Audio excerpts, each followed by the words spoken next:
Hello everyone, আসসালামু আলাইকুম।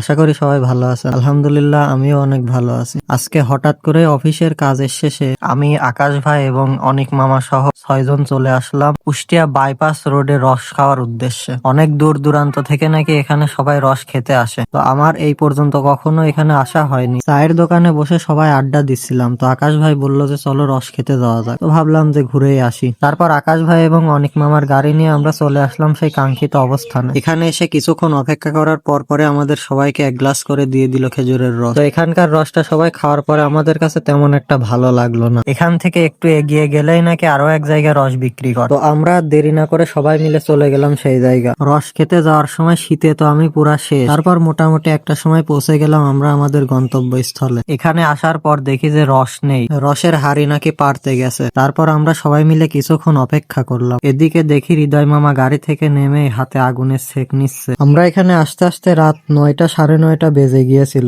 আর এখানে খেজুরের রস বিক্রির পাশাপাশি রস সংগ্রহকারী কাকারা তাদের খাবার রান্না বাড়া করছে। আকাশ ভাই তো এখানে এসে পুরো চাঁদের প্রেমে পড়ে গেছে, চাঁদের ছবি তোলা নিয়ে ব্যস্ত। আর এভাবেই কিছুক্ষণ অপেক্ষা করার পর চলে আসে আমাদের জন্য খেজুরের রস। আগের বারের তুলনায় এবারকার রসটা অনেক বেশি মজাদার ছিল। এই বছর এই দিয়ে 2বার খেজুরের রস আমার খাওয়া হলো, কিন্তু 2বারই রাত্রে বেলা। আমার জানা মতে সকালবেলার রসটাই অনেক বেশি মজাদার হয়। আপনারা কমেন্টে জানাতে পারেন আসলে কোন সময়কার রসটা বেশি মজাদার হয়। তারপর রস খাওয়া শেষ হলে আমরা চলে আসি কুষ্টিয়া ত্রিমোহনী মোড়ে। এখানে এসে তাইফুর মামা আমাদের সবাইকে ঘুগনি খাওয়ায়। যাই হোক, আজকের ভিডিওটা এই পর্যন্তই। আকাশ ভাই সহ সবাইকে অসংখ্য ধন্যবাদ। আপনাদের সাথে খুব সুন্দর সময় কাটালাম।